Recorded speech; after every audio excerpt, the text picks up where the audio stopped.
Hello, નમસ્તે. આજનો આપણો જે ટોપિક છે અર્થશાસ્ત્રનું સ્વરૂપ, અર્થશાસ્ત્રના સિદ્ધાંતોમાં. તો અર્થશાસ્ત્રનું સ્વરૂપ જોઈએ તો એમાં શરૂઆતમાં આપણને પ્રશ્ન થાય કે અર્થશાસ્ત્ર એ કલા છે કે વિજ્ઞાન? શું માત્ર કલા છે કે માત્ર વિજ્ઞાન છે, અથવા તો વિજ્ઞાન અને કલા બને છે? અને માની લઈએ કે વિજ્ઞાન છે તો આપણે વિજ્ઞાનનો અર્થ જોવો જોઈએ. તો વિજ્ઞાન એટલે શું થાય? તો વિશ્વમાં કોઈ પણ ઘટના ઘટતી હોય તો એમની વચ્ચે કાર્યકારણનો સંબંધ હોય છે. કારણના આધારે પરિણામો દર્શાવવામાં આવતા હોય છે. તો આવી રીતે વિજ્ઞાનનો હેતુ વ્યાપક નિયમોની શોધ કરવાની છે, અને એ નિયમોના આધારે આપણે આગાહી કરી શકીએ છીએ. આ માટે વિજ્ઞાનમાં માહિતી એકત્રિત કરવામાં આવે છે, એનું વર્ગીકરણ કરવામાં આવે છે અને એનું વિશ્લેષણ કરવામાં આવે છે.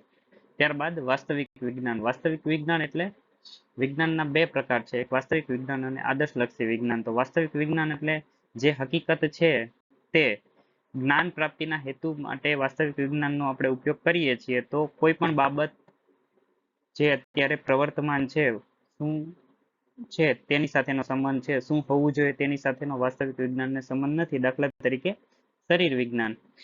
એવી જ રીતે બીજું છે આદર્શલક્ષી વિજ્ઞાન. તો આદર્શલક્ષી વિજ્ઞાન એટલે કે શું હોવું જોઈએ, શું ન હોવું જોઈએ તેની સાથેનો જે સંબંધ ધરાવે છે તે આદર્શલક્ષી વિજ્ઞાન. દાખલા તરીકે નીતિશાસ્ત્ર.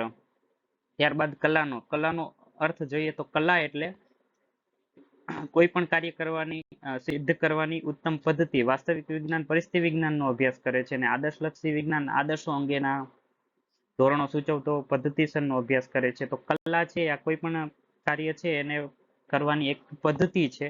તો માની લઈએ કે હવે અહીંયા અર્થશાસ્ત્ર વિજ્ઞાન છે, તો અર્થશાસ્ત્ર જ્યારે આપણે વિજ્ઞાન તરીકે માનીએ છીએ તો તેમાં માહિતી એકત્રિત કરવામાં આવે છે, એનો સંગ્રહ કરવામાં આવે છે, એનું વર્ગીકરણ કરવામાં આવે છે, અને એનું વિશ્લેષણ કરી અને એ માનવ માટે ઉપયોગી બને એવા પ્રયાસ કરવામાં આવે છે. તો અર્થશાસ્ત્રમાં પણ આ બધું કાર્ય કરવામાં આવે છે કે દાખલા તરીકે જો ભાવ વધે છે તો શા માટે વધે છે, તો એનું કારણ છે અર્થશાસ્ત્ર સમજાવે છે. તો આપણે આમ કહી શકીએ કે અર્થશાસ્ત્ર છે એ વિજ્ઞાન છે. તો ઘણા બધા લોકો એવું પણ કહે છે કે અર્થશાસ્ત્રને વિજ્ઞાન સાથે સંબંધ નથી. દાખલા તરીકે ભારતમાં ફુગાવાના કારણો વિશે ઘણા બધા મતાંતરો જોવા મળે છે. તો એ શું કામ જોવા મળે છે? બરાબર. તો ઘણીવાર અર્થશાસ્ત્રની આગાહીઓ ખોટી પણ પડે છે, એટલે ઘણા બધા લોકો એને વિજ્ઞાન ગણતા નથી. ત્યારબાદ માનો કે અર્થશાસ્ત્ર વાસ્તવિક વિજ્ઞાન છે. તો વાસ્તવિક વિજ્ઞાન એટલે શું? બરાબર. તો એક પ્યોર સાયન્સ, તે આર્થિક બાબતોનો પદ્ધતિસરનો અભ્યાસ કરે છે. તેમાં ઉચિત કે અનુચિતપણા વિશે કોઈ મત વ્યક્ત કરવામાં આવતો નથી. તે આદર્શો પ્રત્યે તટસ્થ છે. સમાજમાં ગરીબી છે, બેરોજગારી છે, ફુગાવો છે, આર્થિક અસમાનતા છે, તો તેનો માત્ર પદ્ધતિસર જે અભ્યાસ કરે છે એ વાસ્તવિક વિજ્ઞાન. તો અહીંયા ઘણા બધા એવું પણ કહે છે કે અર્થશાસ્ત્રને આપણે વાસ્તવિક વિજ્ઞાન ગણવું જોઈએ. ત્યારબાદ ત્રીજો ટોપિક છે અર્થશાસ્ત્ર આદર્શલક્ષી વિજ્ઞાન છે કે શું? તો એમાં પણ ઘણા બધા મતાંતરો જોવા મળે છે. ઘણા બધા અર્થશાસ્ત્રીઓ એવું પણ કહે છે કે નૈતિક દ્રષ્ટિકોણ અપનાવવામાં સંકોચ રાખવો જોઈએ નહીં, કારણ કે જે છે એ વાસ્તવિક છે, પરંતુ એ હોવું જોઈએ કે ન હોવું જોઈએ એ અંગે પણ અર્થશાસ્ત્રએ આગાહી કરવી જોઈએ. કારણ કે અર્થશાસ્ત્ર એ માનવી સાથે સંકળાયેલું છે, અને માણસ છે એમાં પૂર્વગ્રહો, ગમા અણગમાની ભાવના, સમાજમાં ગરીબાઈ, બેરોજગારી, આર્થિક અસમાનતા, શોષણ વગેરે સમસ્યાઓ પ્રવર્તતી હોય છે. તો ફક્ત તેનું વિશ્લેષણ કરી અને બેસી રહેવું એ શાસ્ત્રનું કામ નથી, પરંતુ એ હોવું જોઈએ કે ન હોવું જોઈએ તે અંગેનો મત પણ અર્થશાસ્ત્રીએ વ્યક્ત કરવો જોઈએ. ત્યારબાદ આપણે જોઈએ તો અર્થશાસ્ત્ર કલા છે કે કેમ? તો આપણે કલા પણ વિજ્ઞાનની માફક જ્ઞાનનો વ્યવસ્થિત તેમજ ક્રમબદ્ધ ભંડાર છે.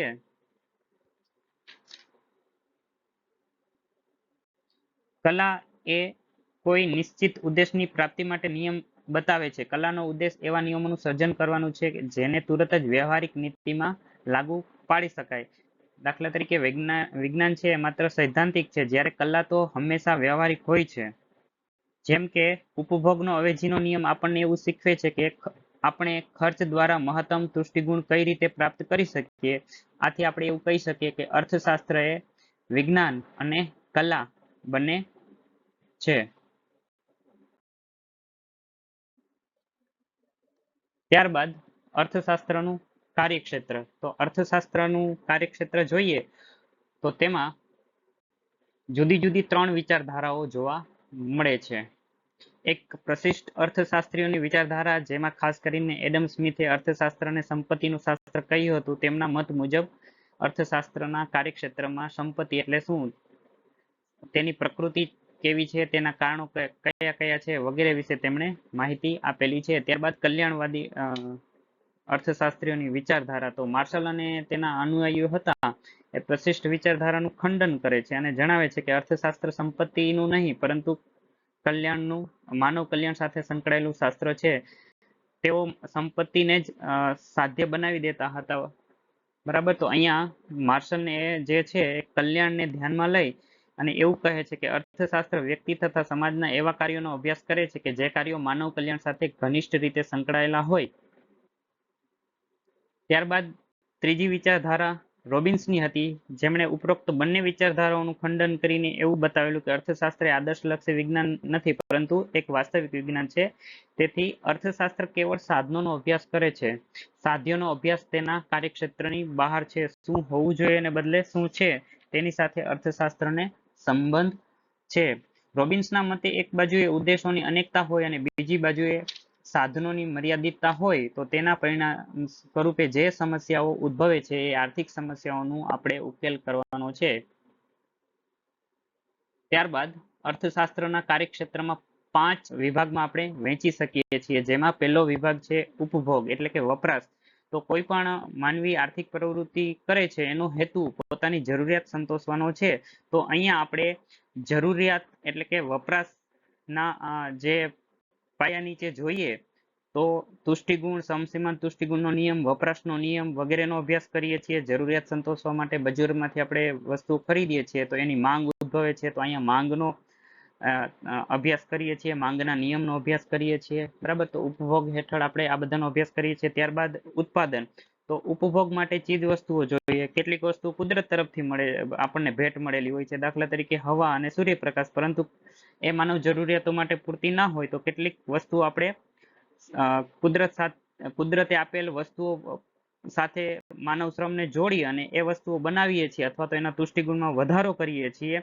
ઉત્પાદનમાં તો એના માટે ઉત્પાદનના જે સાધનો છે, શ્રમ, ભૂમિ, મૂડી, નિયોજક, આ બધા ઉત્પાદન વિભાગ હેઠળ આપણે એનો અભ્યાસ કરીએ છીએ. ઉત્પાદનના સાધનો, તેમની કાર્યક્ષમતા, ઉત્પાદનના નિયમો, આધુનિક ઉત્પાદનનું માળખું, તેની સાથે સંકળાયેલ બાબતો, શ્રમ વિભાજન, મોટા પાયા પર ઉત્પાદન, ઔદ્યોગિક જોડાણ વગેરેનો અભ્યાસ આપણે ઉત્પાદન હેઠળ કરીએ છીએ. ત્યારબાદ જે કાર્યક્ષેત્રનો 5મો ભાગ છે વિનિમય.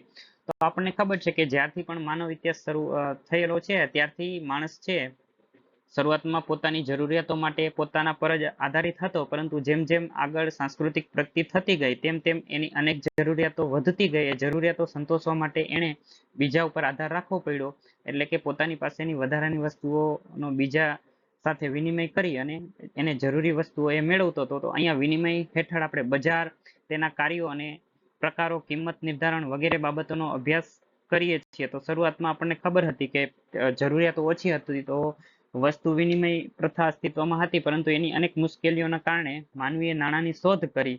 તો અર્થશાસ્ત્રના આ વિભાગમાં નાણું, તેના કાર્યો, બેંક, વિદેશ વ્યાપાર, તેની સાથે સંકળાયેલ બાબતો તથા નાણાંને લીધે આ ઉદ્ભવતી તેજી અને મંદીની સમસ્યાઓનો પણ આ વિભાગ હેઠળ આપણે અભ્યાસ કરીએ છીએ. ત્યારબાદ વહેંચણી. તો આધુનિક સમયમાં ઉત્પાદન સાથે જોડાયેલા જુદા જુદા જે ઉત્પાદનના સાધનો છે એમણે ઉત્પાદનમાં જે ફાળો આપ્યો છે તો એમની વચ્ચે આવકની વહેંચણી કઈ રીતે થાય છે તે આપણે વહેંચણીના સિદ્ધાંત હેઠળ તેનો અભ્યાસ કરીએ છીએ, જેમાં કુલ ઉત્પાદનની જુદા જુદા સાધનો દ્વારા વહેંચણી, સીમાંત ભૌતિક ઉત્પાદકતાનો સિદ્ધાંત, જમીન માટે ભાડાનો સિદ્ધાંત, વેતનનો સિદ્ધાંત, વ્યાજનો સિદ્ધાંત, નફાના સિદ્ધાંત.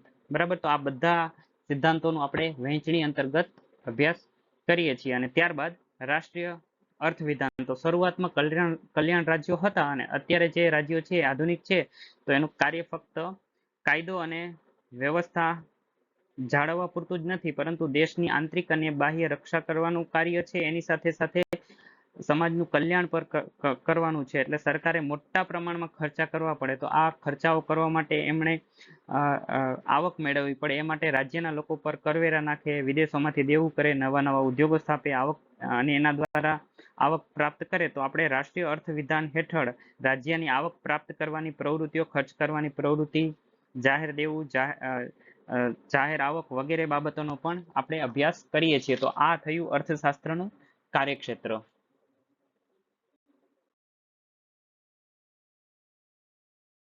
ત્યારબાદ જોઈએ તો અર્થશાસ્ત્રના અભ્યાસનું મહત્વ. તો એમાંના કેટલાક પોઈન્ટ છે જે આપણે અહીંયા જોઈએ છીએ. તો પ્રથમ પોઈન્ટ એવો મુદ્દો એવો છે કે આપણા જીવનને સ્પર્શતી કેટલીક મહત્વની સમસ્યાઓનો વિચાર કરે છે. દાખલા તરીકે માનવી આવક મેળવે છે તો એને કઈ રીતે વપરાશ કરવો, એ પ્રશ્ન વ્યક્તિના જીવન સાથે ગાઢ સંબંધ અર્થશાસ્ત્ર છે ધરાવે છે. ત્યારબાદ બીજો મુદ્દો છે આર્થિક વ્યવહારોમાંથી ઉદ્ભવતા પ્રશ્નોનો અભ્યાસ અને ઉકેલ. તો એમાં દાખલા તરીકે ઉત્પાદકો અને શ્રમજીવીઓ વચ્ચે ઝઘડા ઉદ્ભવતા હોય, હડતાલ થતી હોય, શ્રમજીવીઓના વેતન, બોનસ વગેરે સગવડો માંગતા હોય, તો આવા પ્રશ્નો ઉકેલવામાં અર્થશાસ્ત્રનો અભ્યાસ ખૂબ જ મહત્વનો બની રહે છે. તો અહીંયા આર્થિક વ્યવહારોમાંથી ઉદ્ભવતા પ્રશ્નોના અભ્યાસ અને તેના ઉકેલ માટે પણ અર્થશાસ્ત્રનો અભ્યાસ મહત્વનો બની રહે છે. ત્યારબાદ આર્થિક નીતિના ઘડતરમાં અર્થશાસ્ત્રનું જ્ઞાન ઉપયોગી. તો કોઈ પણ દેશે આર્થિક નીતિ ઘડવી હોય તો એ આર્થિક નીતિ ઘડવા માટે આર્થિક હકીકતો એકત્રિત કરવી પડે. એના માટે સંભાવનાઓ છે તેની અસર જોવી પડે છે. ભાવ વધતા હોય તો તેને અટકાવવા માટે સરકાર જે નીતિ ઘડે છે, તો એ નીતિની અર્થતંત્રના વિવિધ ક્ષેત્રો જે છે, દાખલા તરીકે ખેતી છે, ઉદ્યોગ છે, નાણાકીય સંસ્થાઓ છે, ગ્રાહકો પર શું અસર પડશે એનો અભ્યાસ કરવામાં આવે છે. તો અહીંયા આર્થિક નીતિ જ્યારે સરકાર બનાવતી હોય તો એના ઘડતરમાં પણ અર્થશાસ્ત્ર ઉપયોગમાં આવતું હોય છે. ત્યારબાદ સામાજિક સમસ્યાઓના આપણા જ્ઞાનમાં વધારો કરવામાં પણ અર્થશાસ્ત્ર છે એ ઘણું બધું ઉપયોગી છે. દાખલા તરીકે ગરીબાઈ છે, બેરોજગારી છે, ભાવ વધારાની સમસ્યા છે, મંદીની સમસ્યા, આર્થિક અસમાનતા વગેરેનું આપણે પદ્ધતિસરનું જ્ઞાન અર્થશાસ્ત્રના અભ્યાસના આધારે મેળવી શકીએ છીએ. ત્યારબાદનો પોઈન્ટ છે વ્યક્તિની તર્કશક્તિ વધે અને જીવન પ્રત્યેનો અભિગમ વૈજ્ઞાનિક બને, તે માટે પણ અર્થશાસ્ત્ર છે એ કાર્ય કરતું હોય છે. દાખલા તરીકે કોઈ માહિતી મેળવીએ છીએ, એનું સંગ્રહ કરીએ છીએ, વર્ગીકરણ, વિશ્લેષણ, આ બધું અર્થશાસ્ત્રના આધારે કરી શકતા હોય છે. ત્યારબાદ છઠ્ઠો મુદ્દો એવો છે કે કેટલાક ખોટા અને ભ્રામક ખ્યાલોથી બચી શકીએ છીએ.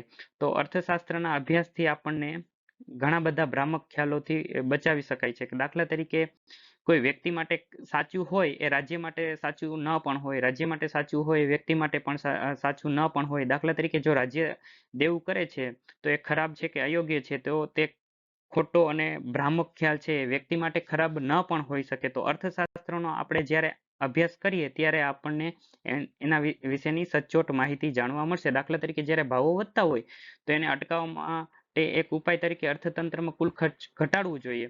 જો એ રાજ્ય લોકો પાસેથી નાણાં ઉછીના લે તો લોકો પાસે ખર્ચવા પાત્ર રકમ ઘટે, તેથી અર્થતંત્રમાં કુલ ખર્ચ ઘટે અને ભાવો વધતા અટકે છે. આ સંજોગોમાં રાજ્ય કરેલું દેવું અનિષ્ટ કે અયોગ્ય નહીં, પરંતુ સમાજ માટે ઉપકારક છે. બરાબર. તો આવા ખોટા અને ભ્રામક ખ્યાલોથી આપણે બચી શકીએ છીએ. ત્યારબાદ અર્થશાસ્ત્રનું જ્ઞાન સમાજના જુદા જુદા વર્ગો માટે મહત્વનું છે. તો સમાજના જે જુદા જુદા વર્ગો છે, દાખલા તરીકે ઉત્પાદક છે, ખેડૂત, કારખાનેદાર, તો આ બધા માટે અર્થશાસ્ત્રનું જ્ઞાન છે એ ઘણું બધું ઉપયોગી છે. દાખલા તરીકે મર્યાદિત સાધનો વડે કેવી રીતનો મહત્તમ સંતોષ મેળવવો, મહત્તમ નફો મેળવવો, એનો ઇષ્ટતમ કેવી રીતે ઉપયોગ કરવો, મહત્તમ નફો કેવી રીતે કરી શકાય. તો આ માટે આ બધા કાર્યો માટે અર્થશાસ્ત્ર છે એ ખૂબ જ ઉપયોગી છે. તો અહીંયા આપણે અર્થશાસ્ત્રનું સ્વરૂપ, કાર્યક્ષેત્ર અને તેનો અભ્યાસના જે મહત્વના મુદ્દા છે અહીંયા સાંકળી લીધા છે. અસ્તુ.